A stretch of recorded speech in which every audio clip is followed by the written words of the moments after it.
Welcome to ILTV's Israel Daily. I'm Aaron Porras, and coming up in today's newscast, Israel now seemingly racing towards a second wave of coronavirus infections as the parliament and thousands of Israelis re-enter quarantine. Israeli paramedics begin exporting their COVID-19 testing expertise, and ancient DNA recovered from holy artifacts is shedding new light on the history of the land.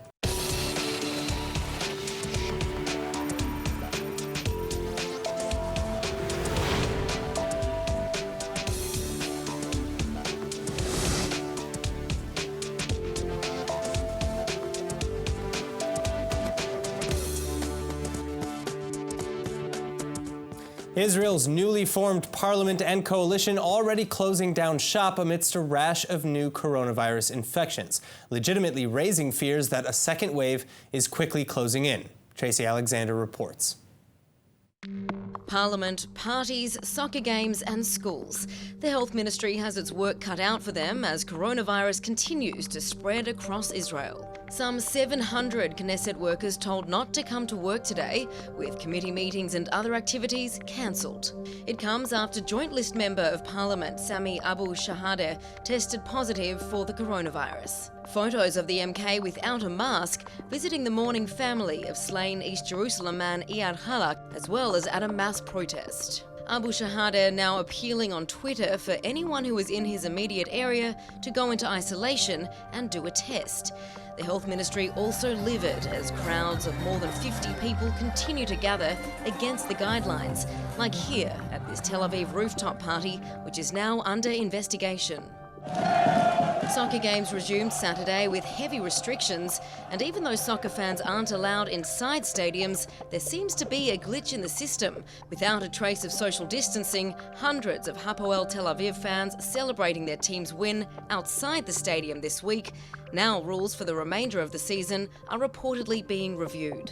The coronavirus death toll in Israel rising by 1 overnight after the largest 24-hour spike in a month the day before, with 5 COVID-19 fatalities. Despite a climb in infection rates, the leaders of Greece and Cyprus are expected to visit Israel later this month to discuss renewing flights between the countries. And a disinfectant spray down is underway in some schools, with more than 10,000 students and staff now back in isolation after a wave of infections through the education system. In related news, the Finance Ministry is extending the eligibility criteria for return-to-work grants to include businesses who brought back employees by April 19th, rather than the previous date of May 1st. The amendment to the ministry's long-awaited 6 billion shekel aid package following wide-ranging criticisms from the private sector. An ILTV affiliate and consumer behavior expert, Dr. Vili Abraham, joins us with more. Vili, thank you so much. Now, I understand that this is actually the first time the Israeli Treasury has been strengthening businesses that did not ask their employees to take a leave of absence. Why have they waited until now to do so? Well, they've spent a lot of money in order to bring back the economy because it's really in bad shape. And the reason that they've waited for so long is because only recently their original plan has been criticized. And that's why they've decided to compensate retroactively for those who were let go by 19th of April. I see. And I understand that this step already has criticisms, as you said, even Likud MKs claiming that this is too little too late. What is the amount of the grant that is to be transferred to each business, and how far can that be stretched? All right, so we're talking about 7.5 thousand shekels per each worker that will be returned to work. And this will cost the government about 500 million shekels. So how far that can stretch, I'm not sure, because they have spent so much until now. If you look at the compensation that businesses have gotten so far, they've received 20 million shekels in government-sponsored loans. They've received compensation for property taxes and for losing income during March and April. And this is costing the government a lot of money.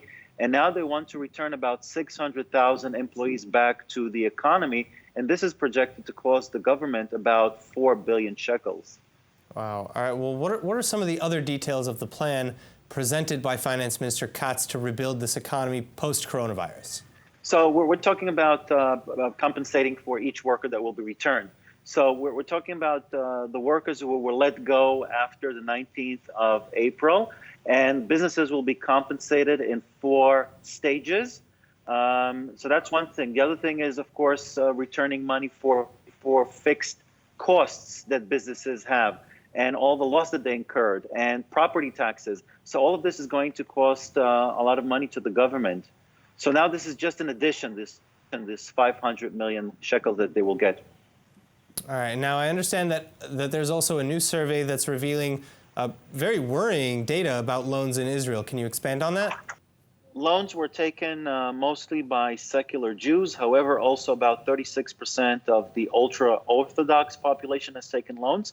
And some third of the population has taken loan at least once from bank.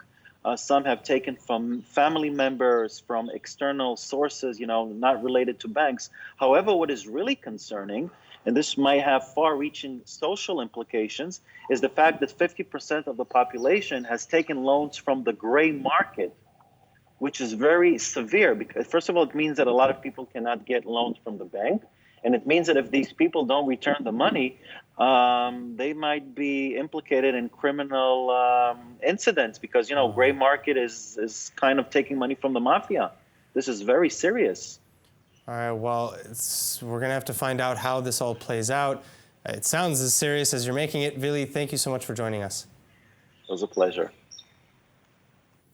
Moving on, tensions are sharply rising in the settlements now as right-wing settlement heads turn their criticisms of Israeli annexations over towards the White House.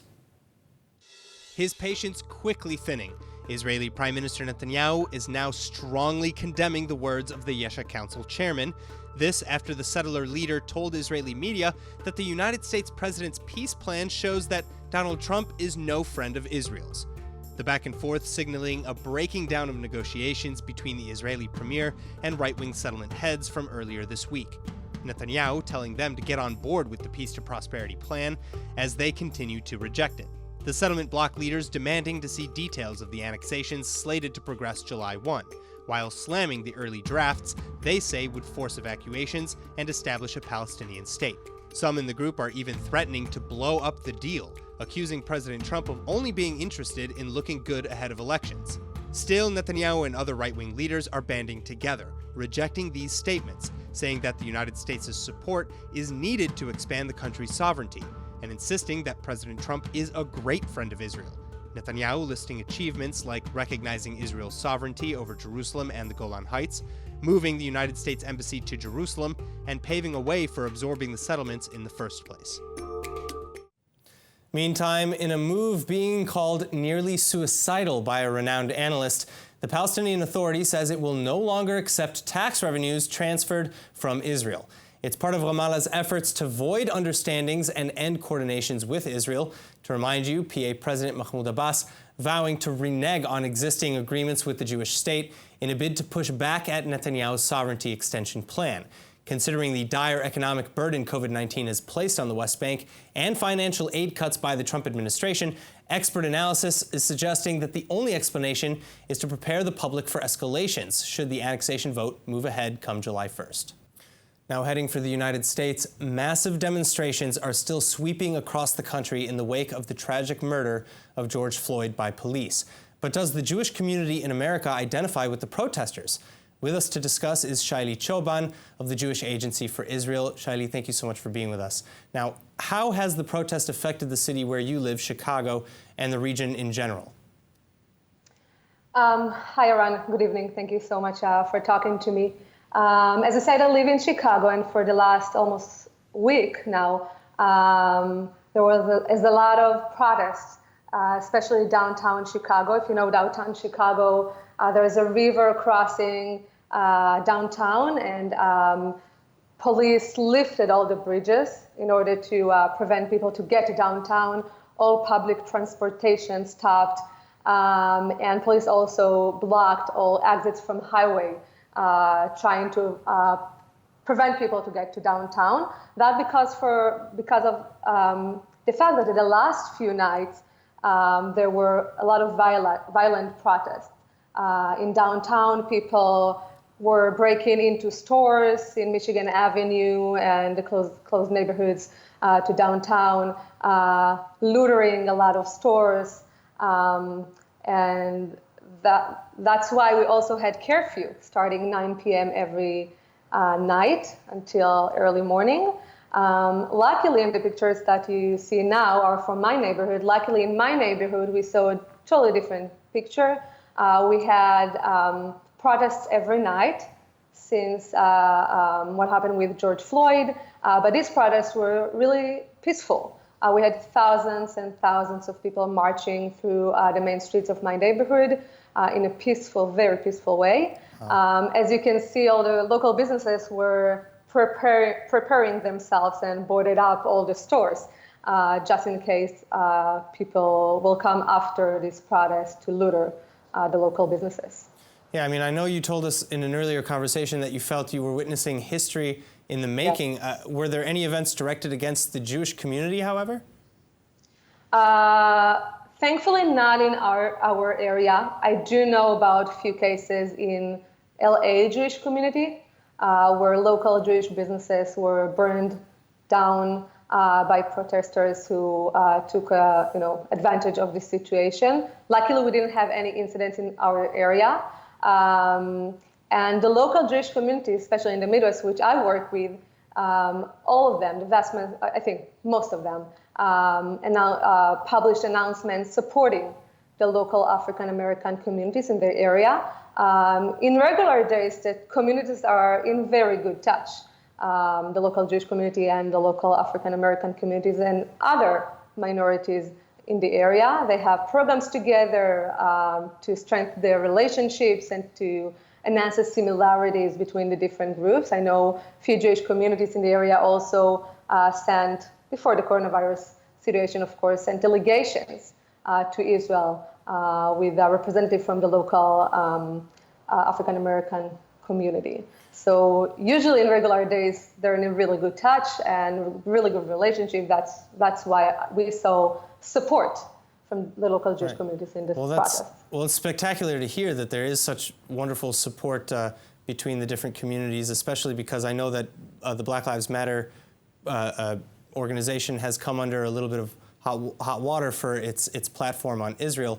But what can you tell us about other collaborations, again, between the Jewish community in your area and other minority communities in Chicago? So there's a forum of religious leaders here in Chicago led by the Jewish community, the JUF, which is the Jewish Federation in Chicago, and other religious leaders. And they meet, I think, regularly every few times around a year. And I know there are a lot of events together in our area, and there's a working relationship. I think it's on a regular basis. All right. Well, Shaili, thank you so much for joining us, and good luck. Thank you. Thank you. Good night. Now, coming back to COVID-19, as Israel's health ministry begins its massive serological testing program, Israeli emergency medical organization Magen David Adom is exporting its expertise abroad to help others do the same. With written advice and video training sent over by MADA officials, the Democratic Republic of Congo is setting up its first ever drive-through coronavirus testing sites.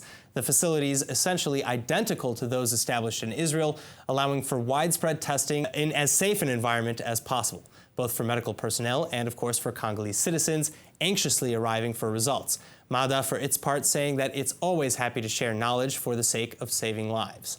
And joining us now with all the details is Yonatan Yagodovsky from the International Department of the Magen David Adom Emergency Services. Thank you so much for being with us. Now, how did cooperation begin with the Congo?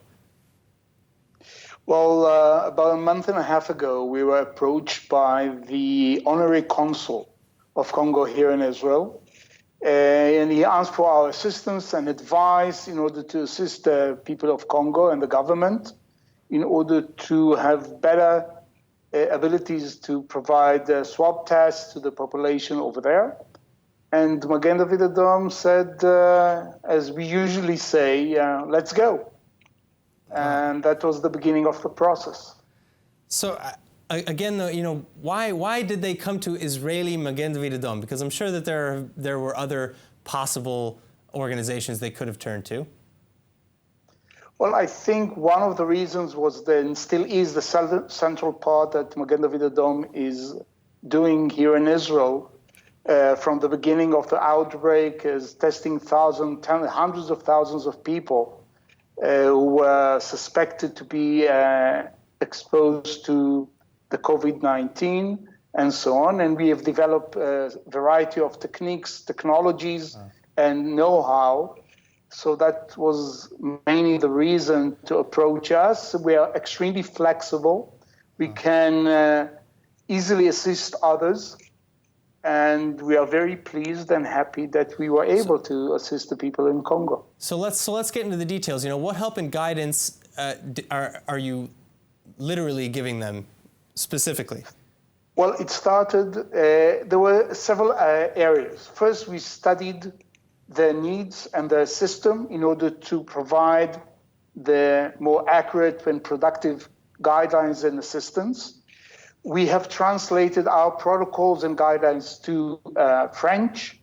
We have sent them the technologies, the computerized technologies that we are using and we have also developed in-house in order to provide the monitoring system and the coded system to the swab tests. Our medical team have spoken with the medical leadership and looked up to the guidelines and provided, or let's say, managed to deal with our guidelines and meet with the standards, etc. And then we trained the trainers, our trainers from the Israeli Magen David Adom Paramedic Medical School have trained the local trainers who then train their own teams. We've sent them the whole kit of guidelines, etc. So they were able to train their own people, build up their own mechanisms, and test them. Began. Yeah. Right. So I was going to say, how many facilities have been set up across the state so far then, and how many people can be tested per day? Well, at the moment, they have built up one facility at the capital. They are testing more than 150 people a day, both in drive-ins and people are walking in, and they want to make sure that it is up and running. I assume that after that, within the next few days, they will decide to open up additional facilities, utilizing the technologies and the training that we have provided them. That's amazing. All right, well, thank you so much for telling us about some of this program, because it just sounds incredible, and the work that you're doing is so necessary. Thank you again for joining us. Thank you so much. Returning to Israel now, the new Environmental Protections Minister is rolling out her new Green Deal that aims to reset the Jewish state on a long path of sustainable living. But coincidentally, Israeli courts are now doling out justice for another environmental disaster. Giant, bright orange fireballs cooking the port, and thick toxic smoke blacking out the sun as far as the eye could see. Israeli residents of the coastal city of Haifa could only look on in horror as the Bazan Group oil refinery went up in flames in late December 2016. The fires raging for 24 hours, more than 40 firefighting teams mobilized to put it out. And now, 3.5 years after the incident, some justice is served. The Haifa Magistrate Court this week handing down its decision. The Bazan Petrochemical Company slapped with a 1.2 million shekel fine for negligence and pollution. Plus, 3 Bazan managers have also been fined between 30 and 50,000 shekels each for their failure to abide by regulations that may have prevented the whole ordeal. Thorough investigations reveal that a lid covering a container of toxic, flammable liquid fell into the container just a day before the fire. And when workers tried to retrieve it, the liquid ignited, the flames burning out of control. Evidence presented to the court suggests that events like this can also lead to illnesses like cancer, breathing and nervous system damages, and worse, depending on the level of exposure. All right, speaking of healthy living, the average human lifespan has been slowly climbing for years now. But what about the quality of life in our golden years? Has that been keeping up? Well, thanks in part to this little guy. Ukrainian researchers and Israeli scientists from Ben Gurion University may have cracked the secret to a healthy old age. The naked molerat, this handsome gentleman, generally lives up to 8 times longer than mice of similar size. And unlike many of us, this rodent remains active with good bone, reproductive, and mental health, and all without ever developing age-related diseases. So what's the secret? Well, researchers believe it to be a combo between the low levels of oxygen and high levels of carbon dioxide naturally found in their burrows. With this, the rat's metabolism slows, its body temperature lowers, and even skin wound healing accelerates. So as the scientists explain, chronic exposure to this type of environment could be a potential lifespan extending intervention, as well as a tool for treating the overweight and other disorders. The study published in Biogerontology. In other news, new sampling of old discoveries now changing everything we thought we knew about some of the region's ancient inhabitants. Nittany Manson has the story. You might not expect it, but what you're seeing here is the DNA of one of the world's most famous texts. And not just any text, but fragments of the ancient Dead Sea Scrolls, a collection of thousands of fragments of old Jewish scriptures and writings dating back 2 millennia. So what's so important about the scrolls' DNA? After the beginning of this research, we all thought that the majority, or the scrolls were written on goat skin. But 2 results tell us that it's a cowhide. Okay, so we have 2 fragments that turned out to be cowhide, which means that at least these 2 were not from the area. Okay, they came from elsewhere. Where they came from, we still don't know, but we do know that we can differentiate between them and they are from outside. Essentially, researchers believe that the ancient collection first discovered in 1947 just east of Jerusalem was scrawled by a fringe Jewish sect, the Essenes. By sequencing the DNA of the fragments, scholars can better investigate this claim, as well as uncover details of ancient life long thought lost. This project made me reappreciate the materiality of the Dead Sea Scrolls, namely that the very material, the biological material of which the scrolls are made is as telling and as informative as the content of the text. And this is, I think, a very important lesson for all of us, that Second Temple Judaism, Second Temple Jewish society has been much more plural and multifaceted than many of us tend to think. Finally, as a side bonus, this new sequencing might also prevent future fakes from popping up. The scrolls that we tested were authentic. We know that they are real, they're not forged. But since we can distinguish scrolls that originated from Qumran from other scrolls, we think that maybe in the future it could help identify real versus false scroll pieces. A bittersweet victory for Israeli filmmakers. While the Cannes Film Festival won't be taking place this year due to COVID-19, entrants can still slap the prestigious official Cannes selection sticker on their projects, assuming they're accepted. So good news for 2 Israeli films. They've made the cut, with just 56 films chosen in total out of more than 2,000 entries. Nir Bergman's 5th film, Here We Are, getting the nod, and Danny Rosenberg's The Death of Cinema and My Father 2, the other Israeli creation to be accepted. Now, the prestige of the Cannes Festival means that the recognition will allow their films to acquire distribution and attract larger audiences. Cannes has always been welcoming to Israeli films, but you're only as good as your last performance, some say, so congratulations to them for keeping Israeli art on the world stage, especially when all of the stages are closed. Now let's take a look at the weather forecast. Tonight should be clear and warm with lows around 67 Fahrenheit or 19 degrees Celsius. Then the weekend is here and it's expected to be gorgeous, hot and sunny with highs of 92 or 34 degrees Celsius. And now before we go, let's take a look at what's going viral in Israel.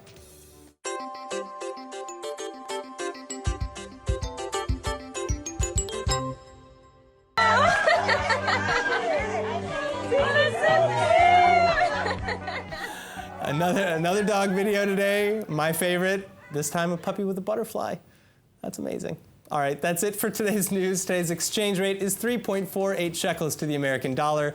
For more news from ILTV, please like ILTV on Facebook, follow us on Instagram, and subscribe to our YouTube and Roku TV pages. I'm Aaron Porras. Thank you so much for watching.